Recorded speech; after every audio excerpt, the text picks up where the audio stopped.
अस्सलाम वालेकुम ख़वातीन व हज़रात, शुरू करते हैं आज का हस्बे हाल। मैं हूँ आपका मेज़बान फरीद रईस। नाज़रीन, आज गुफ्तगू का आगाज़ कर रहे हैं साबिक़ वफाकी वज़ीर और अवामी मुस्लिम लीग के सरबराह शेख रशीद अहमद साहब की गुफ्तगू से। अस्सलाम वालेकुम शेख साहब, कौमी असम्बली तहलील हो गई है, कैसा महसूस कर रहे हैं? वालेकुम अस्सलाम फरीद साहब, क्या हाल है जनाब? आपका खैरियत है? बिल्कुल ठीक ठाक शेख साहब, आप अपनी सुनाइए। बहुत शुक्रिया, बहुत शुक्रिया। बस ये हुकूमत जाने की खुशी जो है वो तो सभी को है, आप लोगों को भी मुबारक हो कि इस गरीब दुश्मन हुकूमत से जान छूट गई है। और इसकी खुशी तो ऐसी है जैसे डरौने ख्वाब के दौरान एकदम आंख खुल जाती है। आप ख्वाब देख रहे होते हैं ना कि गर्दन को चाम चिड़िक चिंबड़ गई है और इससे पहले कि वो खून चूसना शुरू करे और एकदम आपकी आंख खुल जाए तो खुशी होती है। या आप किसी को 7वीं 8वीं मंजिल से गिरें और जमीन से लगने से पहले ही आपकी आंख खुल जाए, उस तरह की खुशी है। मैं समझता हूँ आप सबको मुबारक हो। ऐसे लग रहा था जैसे हुकूमत नहीं, इवल डेड पार्ट 2 चल रही है। माफी चाहता हूँ शेख साहब, ये हुकूमत आपको गरीब दुश्मन कहती है, ये आप इनको गरीब दुश्मन कहते हैं, तो गरीब का दोस्त कौन होगा? आपको मेरा ख्याल है ये एहसास इसलिए हुआ है कि मैंने ख्वाब में चाम चिड़िक का जिक्र किया है। तो ये आपका नहीं, दूसरी चाम चिड़िक का मैं जिक्र कर रहा हूँ। मैं इसलिए बोला नहीं, मैं क्या चाम चिड़िक का जिक्र चल रहा है, मैं बोला ही नहीं। बहुत शुक्रिया आपका गौरी साहब। ये सारी दुनिया जानती है कि किसकी हुकूमत जो है वो चाम चिड़िक वाली थी और किसकी हुकूमत अल्लाह के फजल से आवाम को रिलीफ देती रही है। वाह, बिल्कुल। ये तो सभी जानते हैं। हाँ। बहरहाल आप सबको बड़ी बड़ी मुबारक हो। फरीद साहब, आप आधा किलो बदाना मंगा के अपने दोस्तों में तकसीम कर दें। शेख साहब, बताना कोई अच्छी सी दुकान से मिठाई मंगवाए। देखें, मैं देसी सा कल्चरल आदमी हूँ, मैं महल्ले की चीज़ों पे यकीन रखता हूँ। तो मैं तो अभी भी दही से मलाई उतार के खाने का बड़ा शौकीन हूँ। शेख साहब, हुकूमत गई है, ਤੁਸੀਂ ਬਦਾਨਾ ਇੰਜ ਮੰਗਾਉਂਦੇ ਜਿਵੇਂ ਮੁੰਡਾ ਸਾਈਕਲ ਤੋਂ ਡਿੱਗ ਕੇ ਬਚ ਗਿਆ ਹੁੰਦਾ। ये ऐसी सिचुएशन है गौरी साहब, ये साइकिल से गिर के ही बचने वाली बात है। चले शेख साहब, आपने तो ये भी कहा है कि शहबाज शरीफ साहब ने तकरीरों, तारीफों और तस्वीरों के अलावा और कुछ नहीं किया। चलें, आप इसमें थोड़ा सा इजाफा कर लें, उसने 3436 दफा उंगली को भी हिलाया है। शेख साहब, ਤੁਸੀਂ ਗਿਣਨ ਦੇ ਹੋ? शेख हो और गिनती पूरी ना करे, ये कैसे हो सकता? शहबाज शरीफ ने आनियों जानियों, फर्जी कहानियों और बेतुकी कारस्तानियों के अलावा मैं समझता हूँ और कुछ नहीं किया। आखिरी हफ्ते में फरीद साहब कानून की लूट सेल भी इन लोगों ने लगाई है। By one get one free के तहत इन्होंने वो कानून भी पास किए हैं जो अभी इन्होंने सोचे भी नहीं थे। तो शेख साहब, कौमी असम्बली का तो काम ही कानून पास करना है, इसमें लूट सेल वाली कौन सी बात है? तो जी, कानून पास करना ही है। मैं कब कह रहा हूँ कौमी असम्बली जो है वो पानी वाली टैंकियां बेचती है। मगर इस तरह अन्य वाह जो कानून पास हुए हैं वो कैसे आप सोच सकते हैं कि सारे ठीक हुए होंगे? वो इक्का दुक्का कानून उसमें चले, ठीक भी इन्होंने पास किया होगा, बाकी सारे इन्होंने अपने फायदे के लिए पास किए। शेख साहब, बहरहाल ये आपके गिले शिकवे हैं, मगर वजीर आजम मियां शहबाज शरीफ साहब ने तो ये कहा है कि ये 16 माह मुश्किल तरीन थे और 38 साल उनके सियासी कैरियर में इतना मुश्किल तरीन उन्होंने वक्त नहीं देखा। देखें, ये तो उनका ख्याल है ना, जो उनका दौरे इक़्तिदार रहा है इससे कड़ा वक्त अवाम ने भी कोई नहीं देखा। अब अवाम इनका असली चेहरा देख चुकी है फरीद साहब। जब बड़ा भाई छोटे पे यकीन नहीं कर रहा तो आवाम इन पे कैसे यकीन कर ले? आप ये देखें, ये कोई बंडी की चीज नहीं है जो शहबाज शरीफ साहब ये कह देंगे मेरे बड़े भरा आधा हिस्सा भी दियो। इसलिए अब सियासत की वजीर आजम वाली हट्टी पे छोटे भाई को बैठने की अब आदत हो गई है। अब आप देखें आगे क्या होता है। शेख साहब, रहने दें, आप तो नून से शीन, ऐन से गैन निकालते रहे, निकला कुछ भी नहीं, यानी इसी के मजदाक के खोदा पहाड़ निकला चूहा। देखें फरीद साहब, मैं दूरअंदेश आदमी हूँ, मैं जो बात करता हूँ वो अगले जमानों की होती है। आपने वो फिल्म तो देखी होगी बैक टू द फ्यूचर, उसमें जो सफेद बालों वाला बाबा था वो मैं हूं जनाब। अगर निगरान वजीर आजम से इसहाक डार का नाम आउट हो गया है तो समझ लें कि नवाज शरीफ नॉक आउट हो गए हैं, बल्कि मैं तो कहूंगा गेट आउट हो गए हैं। जाने दे शेख साहब, ये आप माजी की बातें कर रहे हैं, अब तो मियां साहब की वतन वापसी की बातें हो रही हैं। फरीद साहब, वो जहाज अभी फैक्ट्री में बनना ही नहीं शुरू हुआ जिसमें बैठ के मियां नवाज शरीफ ने आना है। अभी ये दूर की बातें हैं, अभी वो माहौल देख रहे हैं, अभी वक्त देख रहे हैं। वो इतने भी भोले नहीं हैं कि इतनी जल्दी आ जाएं। भाई शेख साहब, वो जहाज नहीं बना तो मियां साहब बाई रोड नहीं आ सकते? बाई रोड वो लंदर बैठे हुए हैं, ये चकचू मरे बैठे हुए हैं। अच्छा चलें शेख साहब, उनकी बातें जाने दें, आप अपने बारे में बताएं, आपकी सियासत कहां खड़ी है? मौत के खूह के फट्टे पर। मेरा मतलब है कि अच्छी जगह पे खड़ी है सर। ये तुम आखिरी दो लफ्ज ना कहते तो मैंने टीवी से निकल के तुम्हें फ्लाइंग किक मारनी थी। मेरा नाम शेख रशीद है। मैं अल्लाह के फजल से कभी हथियार नहीं फेंकता। बिल्कुल बिल्कुल, ना हथियार फेंकते हैं ना सिगार फेंकते हैं। हथियार हो या सगार हो गोगा जी, ये फेंकने वाली चीजें नहीं होती। आप अपने करीब से ही कोई टोटा उठा के पी लें। शेख साहब, गोगा जी का वेट ज्यादा है, टोटा चुकन लगे इन्हां दी उल्टबाजी लग जाती है। और टोटे चुप करके बहु। गोगे दी उल्टबाजी लगे तो लगता लैंड स्लाइडिंग हो रही है। बहरहाल फरीद साहब, ये याद रखें कि शेख रशीद कभी प्रेस कॉन्फ्रेंस नहीं करेगा। अगर करेगा तो समझ लीजिएगा शेख रशीद का जमीर मर गया। जाने दे शेख साहब, मजबूरी में करनी पड़ जाती है प्रेस कॉन्फ्रेंस। तो फिर समझ लीजिएगा कि शेख रशीद का जमीर मर गया। फरीद साहब, तारीख गवाह है कि मैं अपनी बात पे अल्लाह के फजल से खड़ा रहता हूँ। मैं वो स्टूडेंट नहीं हूँ जो स्कूल में छुट्टी लेने के लिए हर हफ्ते कह देता है मेरी नानी मर गई है। और मैट्रिक पास होने तक वो 320 दफा अपनी नानी मारता है। जाने दे शेख साहब, इतनी बड़ी बड़ी बातें ना करें। कहाँ आप कहा करते थे कि जेल मेरा ससुराल है, और जब बात आपके ऊपर केसेस की आई तो फिर अब आप छुपते फिर रहे हैं। देखें, आप पढ़े लिखे आदमी हैं फरीद साहब, आप लफाजी पे गौर किया करें। मैंने लफ्ज इस्तेमाल किया है ससुराल का। ससुराल के साथ ताल्लुकात खराब हों तो ससुराल वाले फिर कोई अच्छा सलूक नहीं करते। इसलिए मैं समझता हूं कि अगर उन्होंने मेन हीरो नहीं बख्शा तो साइड हीरो का क्या हाल करेंगे। शेख साहब, आप तो अपने आप को मेन हीरो समझते हैं और आप खुद को साइड हीरो पे चले गए। और बेटा, जो हालात हैं साइड पे होना ही ठीक है। शेख साहब, साइड पर हो गए हैं, इलेक्शन कैसे जीतेंगे? वो तो सर पे हैं। देखें, पहली बात तो ये है, इलेक्शन सर पे नहीं है, लक पे हैं। और दूसरी बात ये है फरीद साहब, ये इन लोगों को महसूस हो रहा है कि हम इत्तेहादी इस वक्त कोई 1 दर्जन के करीब जमातें मिले हुए हैं और हम इलेक्शन जीत जाएंगे। इन इत्तेहादी जमातों में इत्तेहाद के अलावा सब कुछ है। वो जिस तरह बाजार से कीमे वाली टिक्की खाए ना, तो उसमें कीमे के अलावा सब कुछ होता है।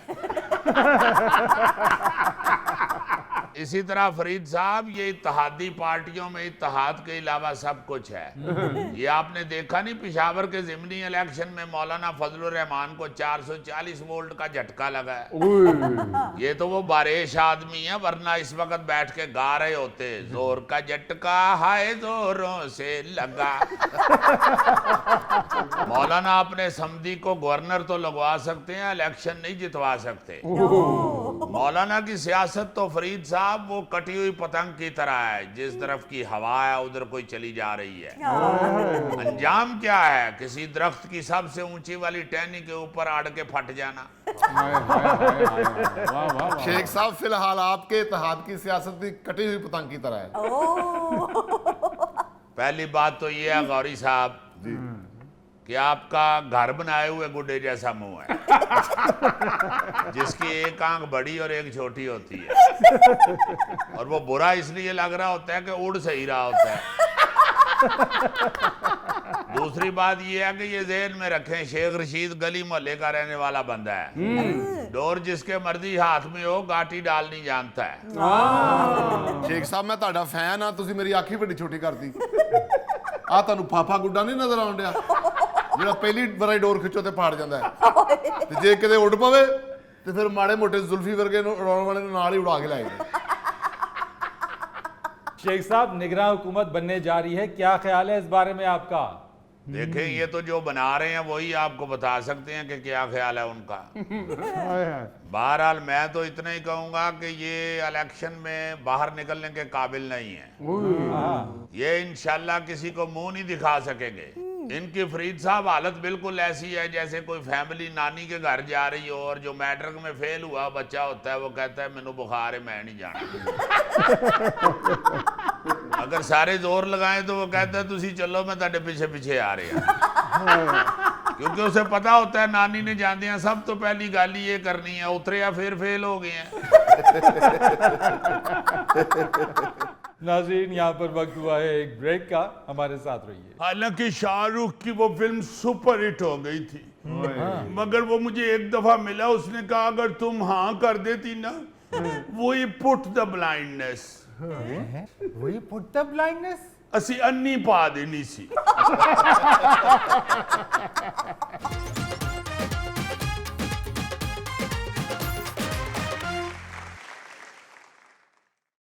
ख़वातीन हज़रात, आज पहली बार मेरी मुलाकात हो रही है हस्बे हाल की फिल्म स्टार मीरा से। अस्सलाम वालेकुम और खुश आमदीद।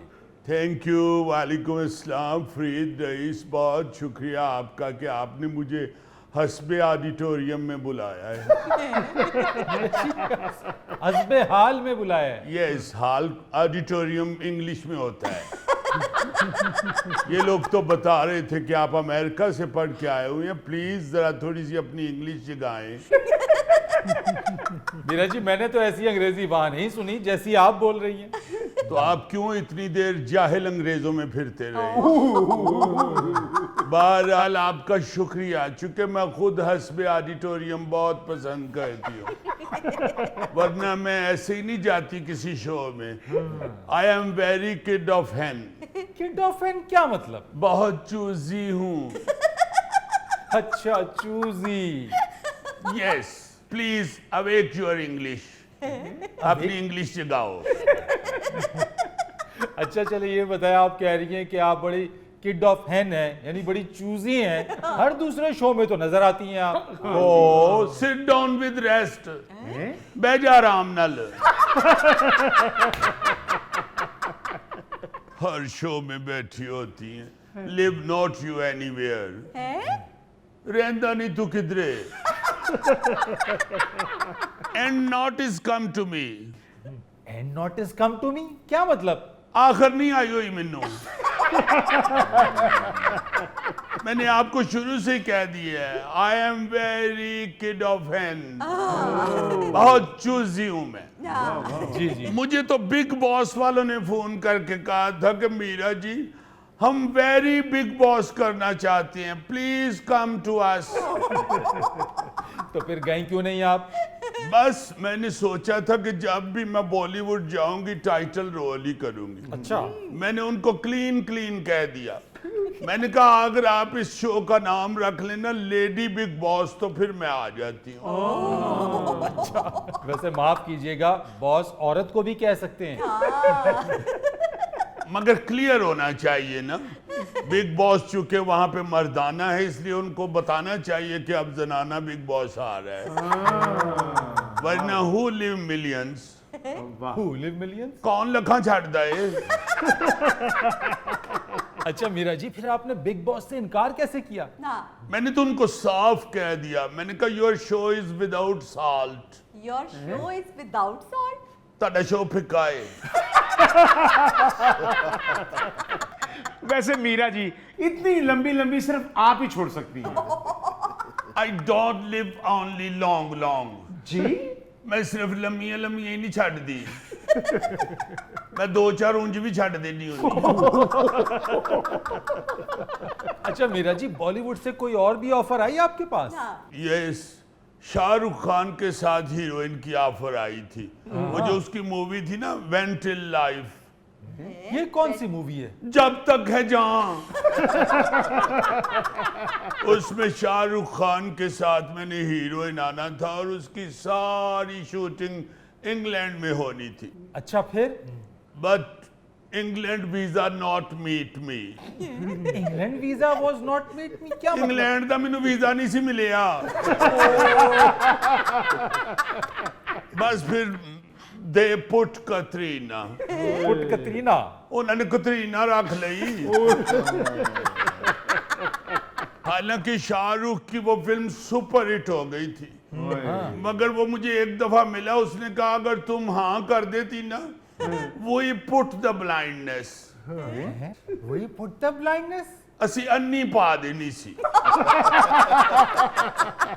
बस फरीद रईस साहब, आपको मैं क्या बताऊं, मेरे बहुत सारे प्रोजेक्ट छोटी छोटी बातों पे मिस हुए हैं। आप मुझे मिसिंग पर्सन भी कह सकते हैं।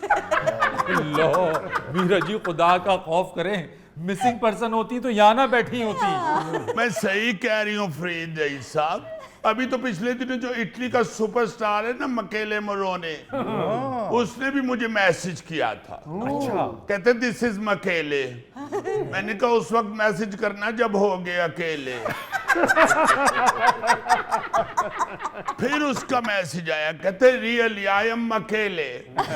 मैंने कहा प्लीज डोंट डू पिल्स मी, फिल्स मी, मुझे गोली ना कराना। उसने फिर मैसेज किया, कहते रियली आई एम अकेले। मैंने कहा yes tell me why you message me. कहने लगा I do a project with you. अच्छा, मैंने कहा sorry I am not free at this time, I have do a project already. कौन सा प्रोजेक्ट कर रही थी मीरा जी? मैं अम्मी दे नाल हरा छोलियां कड्डन डई सा। मीरा जी, एक हांडी दी खातर इटली का प्रोजेक्ट छड़ दिता है। डोंट वरी गाय, बहुत जल्दी आप मुझे देखेंगे मकेले के साथ अकेले फिल्म में काम करते हो। अच्छा मीरा जी, आपने एक शो में बताया कि आप जिन्नात और परियों को देखकर बड़ी हुई हैं, क्या मामला है ये? जिन्स आर माई बडीज। क्या मतलब? Look, I will not round talk. जी, मैं गोल बात नहीं करती। आप यकीन नहीं करेंगे, एक बैकफुट लेडी भी मेरी फ्रेंड है। Backfoot lady? पिछल पैरी। अच्छा, वो पिछल पैरी आपसे मिलती हैं? Yes, but I will not open her कच्चा चट्ठा। क्या मतलब? मैं उसका कच्चा चट्ठा नहीं खोलूंगी। मीरा जी कच्चा चट्ठा तो खुल गया। आ देखो, आ कच्चा, आ चट्ठा। फोलिश मैन, ये कच्चा चट्ठा है। You throw donkey in well. Donkey खोता ही खूच छोड़ देता है। बहुत शुक्रिया मीरा जी, आपकी तशरीफ आवरी का, आप प्रोग्राम में तशरीफ लेकर आई। नहीं फरीद, मैं तो खुद तुमसे मिलना चाहती थी। अच्छा, क्योंकि तुम्हारे नाम के साथ रईस लगता है। I mean Farid rich. बस बस मीरा जी, नाम के साथ ही रईस है। ये तो मैं ऐसी जोक कर रही हूँ। You know heart to heart has road. है क्या मतलब? दिल को दिल से राह होती है। नाज़रीन, यहाँ पर वक्त हुआ है एक ब्रेक का, हमारे साथ रहिए। मजा आ जाता है यार पाकिस्तानी पीपल को देख के। नक फड़ के नहरे छाल मार देने, अंदर जाके नक छाट देने। और जिथे फड़ने उठे फड़, बात फड़िया या अंदर छाट देता है।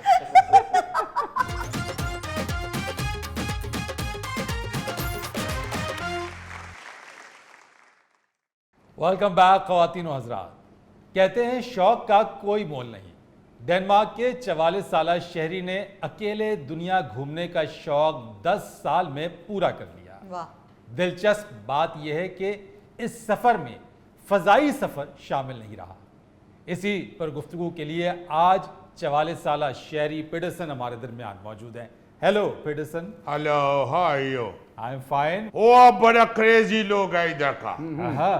Oh, very crazy people in Pakistan. Oh my God. कैसा लगा आपको? पूरा वर्ल्ड फिरा मैं घूमा उधर गया हूँ हर जगह पे मगर पाकिस्तानी जो है इन तरह की कौम किधरे भी नहीं देखी अच्छा, कमाल है मैं हैरान हो गया हूँ इनको देख के ये सिर्फ आपका कंट्री के अंदर ही देखा है कि एक मोटरसाइकिल दे उठे 9 जने बैठे हुए और कहीं नहीं देखा मैंने इधर ही देखा मैं तो पहले मैंने वो देखा ना चिंची रक्षा मैं डर गया मैं क्या पता नहीं किसी दा मोटरसाइकिल किसी दी रेडी च फंस गया है वो तो जब आके ऊपर सारे बंदे बैठे और वो चला तो पता चला ये ट्रांसपोर्ट बना हुआ है बड़ा मजा आता है मुझे पाकिस्तानियों को देख के उसे चाबी नाल मोटरसाइकिल स्टार्ट कर लेंदे ने ओए काने च मार लेंदे ने ओडे नाली पेच कस लेंदे ने ओडे नाली गोडे ते खारिज कर लेंदे ओडे नाल बोतल दा ढक्कन भी खोल लेंदे ने बड़े वर्सटाइल लोग हैं हमारे यहाँ के। मैं कहता हूँ कि इतना हैरान कुन यार मैंने कहीं पूरी दुनिया में नहीं देखा कि बाबा अपना डंडाला बीड़ काट के ते पानी च पियो देवे यार ये डांट है या टोख मलंगा ने जड़ियां पियो रहे हो मगर वो भिगो देता है समझ नहीं आता क्यों वो कहते जी इस तरह बाहर रखिए तो बिल्ली ले जानी तो मैं क्या बिल्ली नु समझाओ जाके अपने डांड लुआवे तो क्यों ले जानी बड़ा अजीब लोग है इधर अच्छा। ओ माय गॉड और क्या अच्छा लगा पीटरसन पाकिस्तान के यार बारे में? किन्नियां छिपड़ा कट्ठियां करके नवा साबन बना लेंदे ये तो हमारी महारत है ना पीटरसन। ओ मजा आ जाता है यार पाकिस्तानी पीपल को देख के नक फड़ के नहरे छाल मार देने अंदर जाके नक छाड़ देने और जिथे फड़ने उठे फड़ बात फड़िया या अंदर छाड़ देता है ऐसा विजनरी लोग है इधर मैं हैरान होता हूँ आप देखो बांदर की पूछल दे वाला दे भी फूमन बना ले आए वो सिर्फ पूछ देखो तो लगता है किसी गांव तक की एक डोरी बाहर आया हुआ है सारी दुनिया पेन दे नाल लिख दिए पेन दे नाल औजार बंद पा लेंदे यार चलती हुई बस से उठे जाके सवारियों को पैसे लेके बैठ ले आ जाए एक बंदा पास से उठे खोटा चढ़ा रहा है 10 और मैं क्या खोटा पास से उठे कहते जी बस चला सकते हैं तो उठे क्यों नहीं जा सकते ऐसा क्रेजी लोग ओ माय गॉड ये गुजरा वाला एक रेस्टोरेंट विच मैं देखा है हड्डी दे विचों चमची नाल मेख काट रही है अच्छा, गुजरांवाला भी गए आप? गुजराले भी बड़ा फिरिया वा यार उठे मैं बंदे वेखे ने मैं हैरान हो गया मैं कहा पहलवानी किथे हुंदी है खाने गया वा ओ कुलन दी बजाय कान दे नाल इंजन कर रहा है मैं कहे की कर रहा है कहंदा पहलवान खारिश कर रहा है मैं क्या हाथ नाल क्यों नहीं काटदा कहंदा जिन्ना एदा खलारा एदा हाथ किधरे जांदा ही नहीं यार ऐसा अजीब लोग मिठे चौलां दे उत्ते सालन पा लेंदे यार तो आपने भी खाए मीठे चावल सालन? मिर्चां ही लड़ियां ने ते लाल होया होया अजीब ओ माय गॉड बड़ा मैं ऐसा कारनामा देखा मैं कहा यार ये क्या कर रहे हैं लोग यार तुम तो मजाक कर रहे हो। तुमने तो कहा तुमने ऐसी कौम दुनिया में नहीं देखी। तो और क्या यार मैंने पूरी दुनिया में नहीं देखा कि चाह दे विच केक डबो के खा रहे हैं पहले केक नु चाह पियांदा है फिर आप चाह पींदा है एक बंदे ने रेडी अगे 2 खोटे जोए होए ने अच्छा, और मैं कही कि खोटा ते रेडी खिंच रही है ते दूसरा कहंदा रनिंग पूरी कर दी ऐसा दलेर लोग हैं इधर इतना खौफनाक यार ट्रेन विच मैं बैठा ट्रेन विच अच्छा, चलती हुई ट्रेन फुल तेज जा रही है हाँ वो बाल्टी दे विच बोतलां पाईयां होईयां ने एक डब्बे चों लटक के दूजे दे विच चढ़ गया मैं कह ये क्या कर रहे हो यार नीचे गिर जाओगे कहंदे तू मेरी फिक्र छाड़ तू ना डिग पवी किधरे इतना सा बच्चा देखा इतना सा बच्चा अच्छा, इतनी बड़ी साइकिल पकड़ के विच लत करके तो उन्हें हैंग कर रहे हैं मैं कह ये कैसे चला रहा कहंदा कैंची चला रही है कैंची आगे जाके डिगा उठे मैं कह फाड़ो दी कैंची भी टूटी उठे आ भी टूटी यानी पूरी दुनिया मैंने फिरी है किसी कंट्री के अंदर मैंने बच्चे नु कैंची चला दिया नहीं वे यार मैं मुल्तान चला गया अच्छा उधर एक होटल के बाद एक बंदा साफ बछा के एक बंदे दी सिर ते मालिश कर रहा ते हत्थां ते घुंगरू बने हुए ने जिन और मैं क्या कर रहा हूं सुकून वास्ते मालिश करा रहे तू उन्हां दे कन्नां दे कोल रौला पाया होया ओदी सिर दर्द मजीद होने लग पाए कहते नहीं उन्हें मजा आ रहा है मिस्टर पिटिसन फ्री जाना है या कुछ खाना पीना नहीं है? तेरी जिंदगी का मकसद सिर्फ एक ही है खाना पीना टूरिस्ट है ते खाए पिए बीमार है ते खाए पिए दफ्तर च बैठे ते खाए पिए अस्पताल लम्मा पिया खाए पिए मर गया ते खाए पिए कैसी बातें कर रहे हैं गोगा जी, जाहिर है खाया पिया भी होगा। 2 से 3 ममालिक इन्होंने फिराए, अपने लिए कुछ उसूल इन्होंने बनाए। अच्छा। एक उसूल ये भी बनाया था कि एक मुल्क में कम से कम 24 घंटे रुकेंगे, $20 से ज्यादा खर्च नहीं करेंगे। जी मिस्टर फरीद वो 24 घंटे सिर्फ इसलिए रुकता हूँ कि मैंने अगला कंट्री देखना होता है। मेरे जहन में आकर मैं अपनी जिंदगी के अंदर सारी दुनिया फैल लूं वाह और $20 से ज्यादा इसलिए नहीं लगाता कि इतना मनी लेके नहीं निकला है मैं तो वो तो भी सारा पैसा खत्म हो जाएगा। अच्छा, कुल इन्होंने 3576 दिन गुजारे 203 ममालिक घूमने के अंदर। जी जी और इसी के साथ साथ तकरीबन 37 बहरी जहाज इन्होंने तब्दील किए। अच्छा, इसके साथ उन्होंने 158 ट्रेनों में सफर किया। ये बड़ी दिलचस्प मालूमात है जो इन्होंने अपने बारे में खुद लिखी है।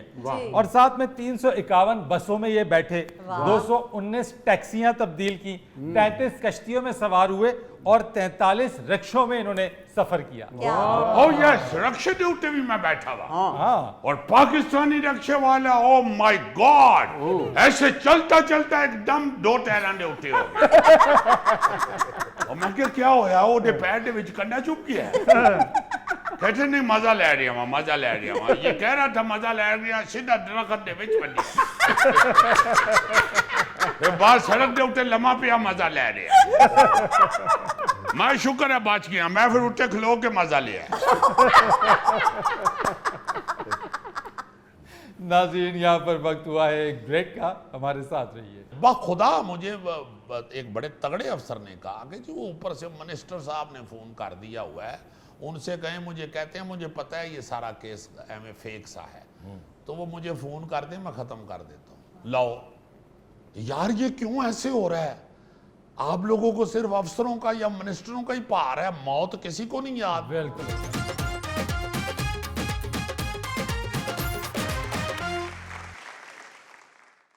जी आज मैं मुआशरे के एक ऐसे बिहेव पे रवैये पे बात करना चाह रहा हूँ जो इंतहाई खतरनाक होता जा रहा है। वो ये है कि कोई ऐसा केस हमारे सामने आता है जिसे पुलिस को या अदालत को निमेटना होता है जी अदालत ही उससे निपटे या पुलिस निपटे या उसका फैसला करे, मगर वो फैसले से पहले पहले सोशल मीडिया के हथे चढ़ जाता है और फिर उसके साथ वो होती है जो मेरा ख्याल है पुलिस हवालात में मुजरम के साथ नहीं करती। बिल्कुल। मतलब वो अपनी जो है ना जी पोस्टें और सिर्फ वो लाइकिंग लेने के लिए और अपनी वो व्यूज के नंबर बढ़ाने के लिए ऐसा ऐसा खतरनाक जुमला फेंक रहे होते हैं कि खुदा का खौफ कहीं नजर नहीं आ रहा। सही कह रहे हैं जी। उसकी जो एक मिसाल आजकल वो बच्ची जो है वो जो किसी जज साहब की बेगम साहिबा के हाथों जिसे को कहते हैं जी के मार पड़ी है और ये वो यार खुदा वास्ते जाने दो ना करो इस तरह, अल्लाह को मुंह दिखाना है, मर जाना है, मैंने भी मर जाना है, सबने मर जाना है। कुछ खुदा का थोड़ा सा खौफ होना चाहिए, को कब्र का अजाब ज़हन में होना चाहिए, रोज़े आखरत में जो हिसाब किताब होना है वो ज़हन में होना चाहिए। हम किस तरफ को चल पड़े हुए हैं? हम घर बैठे बैठे ही फैसले सुनाने शुरू हो गए हुए हैं। बिल्कुल। हम घर बैठे बैठे ही एक दूसरे को गालियां देनी शुरू हो गए हुए हैं। भाई सबसे पहली बात तो ये है कि ये हमने अपने शो में कई दफ़ा कहा है कि ये जो चाइल्ड लेबर है जो खास तौर पे जो बच्चों से घरों में काम करवाया जाता है, ये खत्म होना चाहिए, नहीं होना खत्म होना चाहिए। सख्ती के साथ इस पे कोई ऐसा कानून बना दें ताकि ये मुल्क से पहले तो ये सफाया हो। अगर ये हो रहा है, सबके घरों में बच्चे काम कर रहे हैं, खवातीन काम कर रही हैं, तो उसमें खुदा वास्ते अगर कोई ऐसा वाकया होता है तो उसको इतना खौफनाक ना बना दें कि दूसरी पार्टी को कोई ईम ही ना सुनाई दे। अब आप देखें कि वो जो जज साहब की बेगम साहिबा हैं, उस हवाले से सोशल मीडिया के ऊपर हर बंदा इस खौफनाक तरीके से राय दे रहा है कि वो उस दूसरी पार्टी का कोई एक जुमला भी सामने नहीं आ रहा। जज साहब ने तो ये तक भी कह दिया कि हमारा मीडिया ट्रायल बंद किया जाए। जी। अब सियासत में आ जाएं, भाई सियासतदानों के हवाले से किस कदर गाली गलौच हो रही है यार। अल्लाह वास्ते इसका कोई कानून बना दो, बस कर दो। पागल हो गई है हुकूमत। ये सियासतदान अपने इस्तेमाल के लिए इसको बंद नहीं करना चाह रहे या कोई कानून नहीं बनाना चाह रहे, एक दूसरे को सभी गालियां दे रहे हैं, उसमें कोई एक भी पीछे नहीं है। दूसरी तरफ ये जो सोशल अपना लाइफ जो है हमारी, उसमें कोई ऐसा केस होता है, सामने आता है, तो उसको भी इतने खौफनाक तरीके से रगेदते हैं यार। ये ना करें। मैं इसलिए ये बात करनी चाह रहा हूँ कि मुझे किसी ने ना जी उनकी बाखुदा, मुझे उनसे कोई राब्ता नहीं है, ना कोई मुझे किसी ने कुछ कहा है। मुझे एक दोस्त ने कोई वीडियो दिखाई, उसको पता नहीं किधर से मिली, सोशल मीडिया पे शायद कहीं नुक्कड़ में डरी हुई पड़ी। वो कह रहे हैं कि ये बच्ची देखे सामने सीसीटीवी को उन्होंने फुटेज दिखाई है, वो बच्ची किसी बेंच पे बैठी हुई है बिल्कुल ठीक ठाक, वो पानी शानी पी रही है, ये वो, उसका कोई उस वक्त ना कोई बाजू टांग टूटी हुई है, ना कोई ऐसा काम हुआ है। फिर एक और दोस्त बता रहा है कि हस्पताल वाले कहते हैं कि हम मीडिया वालों से डर के इस बच्ची को आईसीयू में ले गए हुए हैं। वो ऐसी खौफनाक सूरत हाल नहीं थी, मगर मीडिया ही नहीं था जान छोड़ रहा। तो हमने कहा जी वो उसकी हालत बड़ी खतरनाक है, उसे आईसीयू में रखा हुआ है, कोई अंदर नहीं जा सकता। मतलब इस हद तक खौफनाक मंजर बन गया हुआ। दबाव है, प्रेशर बहुत ज्यादा बन जाता है, बहुत ज्यादा, बहुत ज्यादा। मैं कहता हूं कि अगर वो बहन जो जज साहब की बेगम साहिबा हैं, वो या ये हमारी बेटी जिससे जुल्म हुआ है, वो जो भी जिस पे भी जुल्म हुआ है या जो भी मजलूम है या जो भी जालिम है, उसका फैसला अदालत जरूर करे और बड़े साफ सुथरे तरीके से इंसाफ मिलना चाहिए उस बच्ची को। मगर ये बहुत बड़ा जुल्म है, बहुत बड़ा जुल्म है कि आप सोशल मीडिया के ऊपर अपने अपने ताई सारे ही ISI बने हुए हैं और सारे ही CIA बने हुए हैं और सारे ही पुलिस बने हुए हैं और सारे ही अदालत बने हुए हैं। ये नहीं होना चाहिए। जी, अभी तक बच्ची का बयान भी सामने नहीं आया है। और जी अब जज साहबा ने पूछा है ना जी, वो रिमांड लेना चाह रही पुलिस। उन्होंने कहा कि रिमांड तो सिर्फ डकैती या कत्ल का जो मुल्ज़म है उसके लिए दिया जाता है, तो इस पे कौन सी दफा लगी हुई है? तो पुलिस वालों ने बताया जी 324 दफा लगी है। उन्होंने कहा ये तो कोशिश कत्ल की है, इस पे तो रिमांड नहीं दिया जाता। तो पुलिस वाले बेचारे कहते हैं जी की करिए, प्रेशर बहुत है, सोशल मीडिया का बड़ा प्रेशर है, जिसकी वजह से ऊपर भी प्रेशर। मिनिस्टरों ने दौड़े लगाई हुई हैं, उस बच्ची की तरफ जा रहे हैं, बिल्कुल जाएं, हर चीज हो। मैं कहता हूं वजीर आजम साहब तक इसमें इन्वॉल्व हो जरूर। जी हाँ, मगर ये जो सोशल मीडिया के ऊपर हला हुई है ना, ये नहीं होनी चाहिए। मैं ये इसलिए बात कर रहा हूं कि मैं जाती तौर पे एक केस को जानता हूं। हमारे गुजरांवाला में एक इंतहाई शरीफ आदमी, उनके घर में पूरी फैमिली काम करती थी, वो बच्ची उनकी को चंबल थी। अच्छा।